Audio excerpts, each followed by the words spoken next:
నమస్తే అండి, నా పేరు హైందవి రెడ్డి. పల్లవి టీవీ ప్రేక్షకులందరికీ కూడా వినాయక చవితి శుభాకాంక్షలు. అదేవిధంగా చెప్పండి. ఈ సందర్భంగా కొన్ని ఆంక్షలు కూడా పెడుతుంది గవర్నమెంట్. ఫ్రీ విద్యుత్ ఇస్తున్నామని చెప్పి వాళ్ళకి కావాల్సిన ఏర్పాట్లు చేస్తున్నామని చెప్పి కూడా మీరు కొన్ని పర్మిషన్స్ తీసుకోవాలని చెప్పి చాలా ఆంక్షలు పెడుతున్నట్టు కూడా తెలుస్తుంది. బేసికల్గా ఇవి కూడా ఫ్రీ కరెంట్ మనం అడిగితే ఇచ్చిందే, వాళ్ళు ఏం ఏదో ప్రేమతోనో హిందువుల మీద ప్రేమతోనో వాళ్ళు ఇచ్చింది ఏం కాదు. మేము అందుకే అంటాం కాంగ్రెస్ గవర్నమెంట్ అని చెప్పి. కాంగ్రెస్ అది ఖాన్లకు సంబంధించినటువంటి గవర్నమెంట్, హిందువులకు సంబంధించింది కాదు ప్రస్తుతానికి ఉన్నటువంటి గవర్నమెంట్. అయితే ఇక చూసుకుంటే మనము ఈ ప్రతి దగ్గర కూడా హిందువులు మెజారిటీ ఉన్న ఈ దేశంలో కూడా మనం ఏంటంటే మన పండుగలను మన ఆంక్షలలో నిర్వహించుకోవడం అనేది చాలా బాధాకరమైనటువంటి విషయం వాస్తవానికి.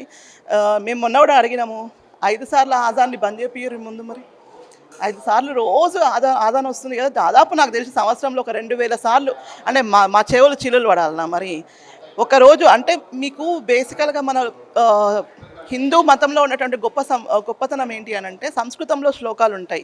వాటిని పాడటం వల్ల మన యొక్క వాక్శుద్ధి మంచిగా అవుతుంది, అట్లాగే మన ఆరోగ్యం మంచిగా అవుతుంది.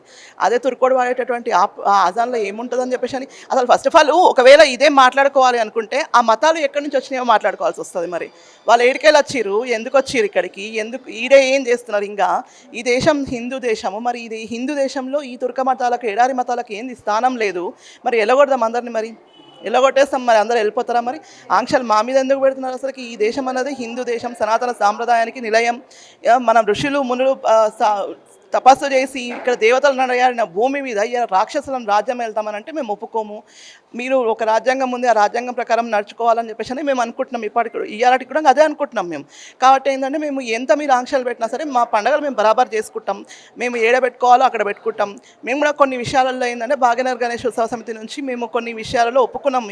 ఎందుకంటే గణేష్ నిమజ్జనాల విషయంలో విపరీతమైనటువంటి డీజే సౌండ్స్ పెట్టడం కానివ్వండి, అది మన సాంప్రదాయం కాదు కాబట్టి వద్దన్నాం మేము.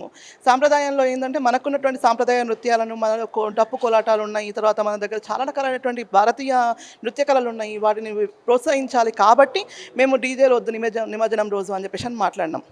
అంతే. కొందరు కూడా కేవలం వినాయక విగ్రహాలు హుస్సేన్ సాగర్లో నిమజ్జనం చేస్తేనే పొల్యూషన్ అవుతుంది అంటున్నారు.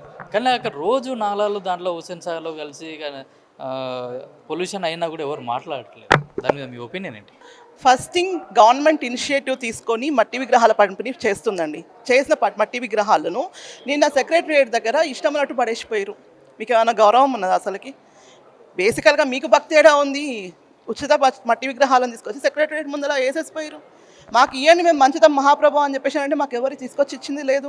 అట్లనే ప్లాస్టర్ ఆఫ్ ప్యారిస్ విగ్రహాలు ఇప్పుడు ఏడాదికి ఒకసారి జరిగేటటువంటి పండగ వల్లనే అంత కాలుష్యం జరుగుతాయి. మరి ప్రతిరోజు లక్షల టన్నుల యొక్క వ్యర్థాలను మనము హుస్సేన్ సాగర్లోకి పంపిస్తున్నప్పుడు మరి ఆ హుస్సేన్ సాగర్లో ఎంత కాలుష్యం అవుతుంది? ఉన్నటువంటి పోయినసారి గవర్నమెంట్లోనేమో కొబ్బరి నీళ్ళ లెక్క ఎత్తా అన్నాడు, అవేమో అయిపోయింది కదా. ఇప్పుడు వచ్చినటువంటి రేవంత్ రెడ్డి ఏమో దానిలో ఇంకా అంతకంటే అమృతం చేస్తానని మాట్లాడుతున్నాడు. కానీ ఎవ్వరు ఏం చేయరు. అంతే అన్లెస్ ప్రజలు కూడా మనం కూడా మన బాధ్యత కొద్దీ మనం పనిచేస్తే తప్ప ఎవరు ఏం చేయలేని పరిస్థితి ఇక్కడ. కాబట్టి ప్రజలు ప్రభుత్వం రెండు సమన్వయంతో పనిచేయాలి ఇక్కడ చెప్పాలంటే.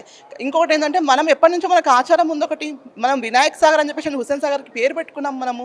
అది హుస్సేన్ సాగర్ కాదు, అది వినాయక్ సాగర్ మాకైతే మేము అందులో వేస్తామని చెప్పేసి మేము ఖచ్చితంగా చెప్తున్నాం. ఆయన తీసుకెళ్ళిన తర్వాత అక్కడ బ్యారికేడ్స్ పెట్టి మీరే అసలు విగ్రహాలను మునగనీయకుండా చేసి వెంటనే తీసుకెళ్ళి బొడ్డుకేసుకుంటున్నటువంటి మీరు ఇలా కాలుష్యం గురించి మాట్లాడడం అనేది హాస్యాస్పదంగా ఉంది. ఎన్నో రకాలైన కాలుష్యాలు జరుగుతున్నాయి. ప్రతిరోజు చెత్త తీసుకొచ్చి రోడ్ల మీద వేస్తున్నారు. మరి వాటి మీద చర్యలు తీసుకోలేందుకు? మరి వీళ్ళు ప్రతి దగ్గర కూడా ఇప్పుడు బక్రీద్కు అన్ని రకాల గోవులను చంపేసారు. మరి ఆ రోజు ఎందుకు ఏ కాలుష్యం కాలేదా? మరి రక్తం మొత్తం ఏరులకి పారింది పాత బస్తీలో. మరి ఆ రోజు ఏం కాలుష్యం గుర్తుకు రాలేదా?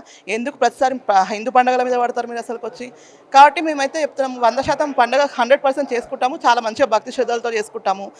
తర్వాత హిందూ సాంప్రదాయాన్ని కాపాడుకోవడానికి మ్యాక్సిమం ప్రయత్నం చేస్తాం మేము.